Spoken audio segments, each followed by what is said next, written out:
Assalamualaikum warahmatullahi wabarakatuh. Pada pembahasan kita kali ini kita akan membahas hasad dan yang berhubungan dengannya. Bismillahirrahmanirrahim. Qala al-Bukhari rahimahullahu ta'ala.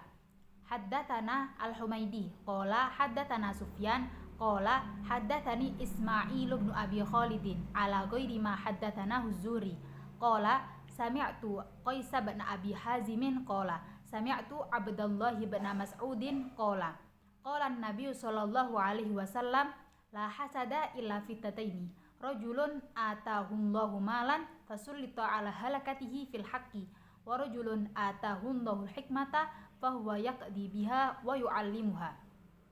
Bismillahirrahmanirrahim. Imam Bukhari rahimahullahu ta'ala berkata, telah menceritakan kepada kami Al-Humaidi, telah bercerita kepada beliau Sufyan berkata, telah bercerita kepadaku Ismail bin Khalid dengan selain lafaz yang diriwayatkan oleh Az-Zuhri. Ismail bin Khalid berkata bahwasanya beliau mendengar Qais bin Abi Hazim berkata. Qais bin Abi Hazim berkata bahwasanya ia mendengar Abdullah bin Mas'ud berkata bahwasanya Rasulullah Shallallahu alaihi wasallam bersabda, tidak boleh mendengki kecuali terhadap dua hal. Yang pertama, seseorang yang Allah datangkan harta kepadanya namun ia menghabiskannya dalam hal kebaikan. Yang kedua, seseorang yang Allah datangkan hikmah kepadanya lalu ia mengamalkannya dan mengajarkannya. Nah, tema kali ini kita akan bahas tiga pembahasan. Pertama, pengertian hasad. Kedua, macam-macam hasad yang ada pada diri manusia. Yang ketiga dan yang terakhir ialah hasad jenis manakah yang dimaksudkan dalam hadis yang tadi kita bahas. Pertama, pengertian hasad.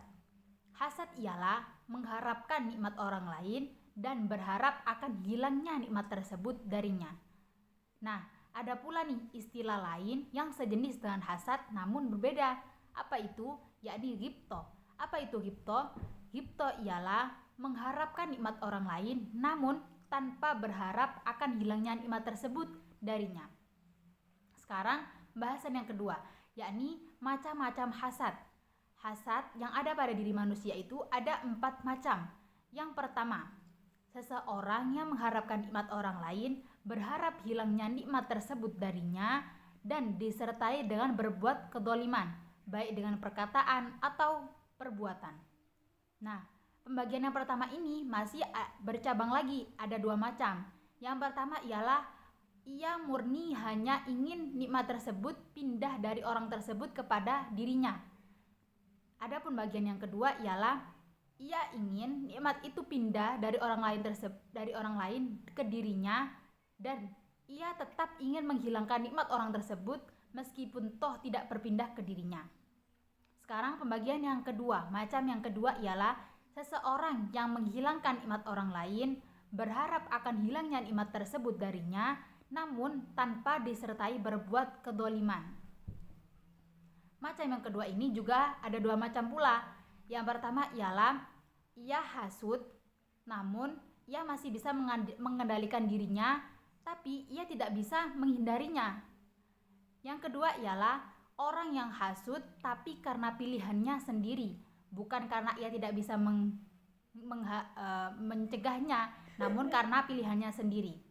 Yang ketiga ialah seseorang yang mengharapkan nikmat orang lain tanpa berharap hilangnya nikmat tersebut, tetapi dia terus berusaha supaya dia bisa mendapatkan keutamaan-keutamaan sebagaimana diperoleh oleh orang lain dan ia terus berusaha untuk menjadi sepertinya.